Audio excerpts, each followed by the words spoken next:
తోటకూర, ఎండు నెత్తళ్ళు, తెలగపిండి డ్రైగా ఉంటుందండి కర్రీ. టేస్ట్ చూశాను.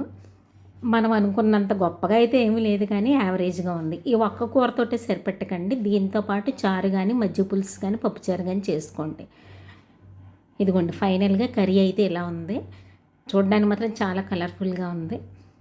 మార్నింగ్ టెర్రస్ మీదకి వెళ్ళానండి. నాతో పాటు మా యానిమల్స్ కూడా వస్తాయి. ఇదిగోండి మేము తోటకూర అయితే అసలు ఇందులోనే సీడ్స్ వేయం. ప్రతి కుండీలో కంటిన్యూస్గా పెరుగుతూనే ఉంటుంది. రేపు గంగవాయిల కూరతో చేస్తానండి. ఇదిగోండి మా చిట్టుగాడు కిందకి రమ్మని పిలుస్తుందండి. దానికి రోజు కంపల్సరీగా ఫిష్ వేయాలి. ఇదిగోండి కొంచెం ఆయిల్, 2 డొక్కులు ఆయిల్ వేసాను. నెత్తళ్ళు వాష్ చేసి కట్ చేశానండి. ఎండి నెత్తళ్ళు చిన్నవే తీసుకోవాలి. చిన్న నెత్తళ్ళే బాగుంటాయండి. పెద్ద పెద్ద నెత్తళ్ళు సరిగ్గా ఫ్రై అవ్వవు.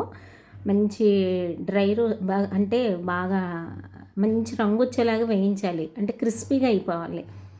కొద్దిగా ఆవాలు, జీలకర్ర ఫ్రై అయిన తర్వాత వెల్లుల్లిపాయలు ఇలా చిన్న చిన్న పీసెస్ కింద కట్ చేస్తాను నేను. ఎండుమిరపకాయలు, పచ్చిమిర్చి, ఒక ఉల్లిపాయ బాగా వేయించుతున్నాను చూడండి. కరివేపాకు, నేను కరివేపాకు ఎక్కువ వేస్తాను. పసుపు, ఉప్పు, కారం. ఇప్పటికే చూడండి కర్రీ తెలిసిపోతుంది.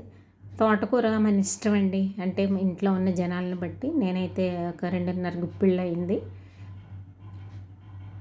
వీక్లీ 2-3 టైమ్స్ వండుతానండి. నేను పెద్దగా తోటకూర ఇష్టపడ్డా, కానీ మా హస్బెండ్ కోసం ఎక్కువ చేస్తాను. తన కోసం నేను తినడం అలవాటు చేసుకున్నాను. నాకు కొంచెం నీసు తగలాలి, అందుకని ఆకుకూరలు నీసు కలిపి వండుతానండి నేను. అలా అయితే మనం కొంచెం తినాలనిపిస్తుంది. కొంచెం ఫ్రై అయిన తర్వాత తెలగపిండి 2 మూతలు అందులో వేసేసాను. చాలామంది ఉడికించేస్తారు కానీ తోటకూరలో వాటర్ ఉంటుంది కదా, 2 డేస్ ఒకసారి కలుపుకొని చూశాను. కొద్దిగా వాటర్ తక్కువైందండి. బాగా డ్రైగా ఉంది. తోటకూరలో ఎక్కువ నీరు వచ్చేలాగా లేదు. ఇంకా తెలగపిండి ఉడకాలి కదా, కొంచెం వాటర్ అయితే యాడ్ చేశాను. చేసిన తర్వాత చూడండి మీకు కర్రీ దగ్గర పడడం మొదలుపెట్టింది. రుచి చూస్తే బాగుందండి. అదిగోండి డ్రై రోస్ట్ చేసినవి కూడా వేసేసాను. నెత్తళ్ళు కూడా వేసేసాను. నెత్తళ్ళు వేసాక ఇంకా వాటర్ అవన్నీ యాడ్ చేయకూడదండి, బాగోవు. నేను కొంతమంది తాలింపులు వేసినప్పుడు వదిలేస్తారు కానీ నేను రొయ్యల్ని లాస్ట్లోనే కలుపుతాను. నాకు తినేటప్పుడు క్రిస్పీగా అక్కడక్కడ తగులుతూ ఉంటే బాగుంటాయి.